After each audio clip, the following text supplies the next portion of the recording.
MLC ఎన్నికల్లో BRS Congress తీరుపై కిషన్ రెడ్డి ఆగ్రహం వ్యక్తం చేశారు. మజ్లిస్తో చేతులు కలిపిన కాంగ్రెస్ బీఆర్ఎస్ పార్టీలు సెక్యులర్ పార్టీలు ఎలా అవుతాయో సమాధానం చెప్పాలని కేంద్ర మంత్రి కిషన్ రెడ్డి డిమాండ్ చేశారు. స్థానిక సంస్థల ఎన్నికలపై ఫోకస్ చేసిన బీజేపీ ఇవాళ కార్పొరేటర్లతో బ్రేక్ఫాస్ట్ మీటింగ్ నిర్వహించింది. ఎమ్మెల్సీ ఎన్నికపై మరోసారి మాక్ పోలింగ్ నిర్వహించింది.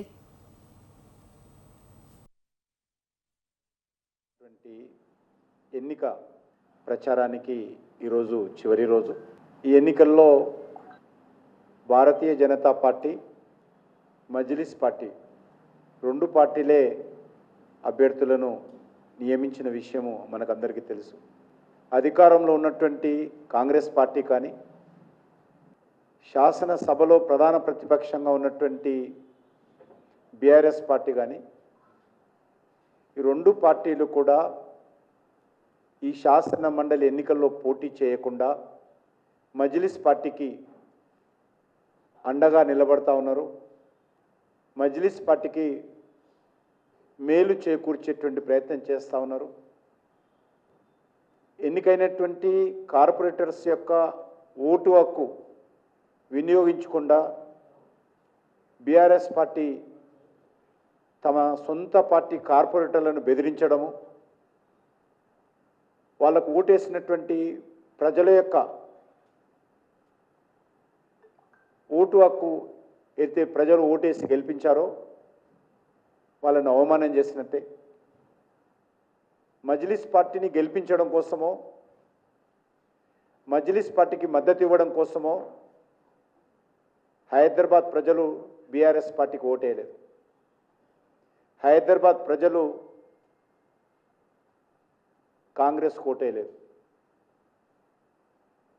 ఇదే పాతపట్నంలో మజ్లిస్ పార్టీ వరుసగా గెలుస్తున్నటువంటి శాసనసభ నియోజకవర్గాల్లో కానీ, లేక హైదరాబాద్ పార్లమెంట్ కాన్స్టిట్యున్సీలో కానీ, మున్సిపల్ కార్పొరేషన్ ఎక్కడైతే మజ్లిస్ పార్టీ గెలుస్తుందో అక్కడ కానీ ఖచ్చితంగా బీఆర్ఎస్ పార్టీ, కాంగ్రెస్ పార్టీ రెండు కూడా పోటీ చేసి మజ్లిస్ వ్యతిరేక ఓట్లు చీల్చి మజ్లిస్ పార్టీకి సహకరించేటువంటి ప్రయత్నం చేస్తూ ఉన్నారు. అక్కడ బీజేపీని ఓడించడం కోసమో ఆ ఎలక్షన్స్లో పోటీ చేస్తారు రెండు పార్టీలు.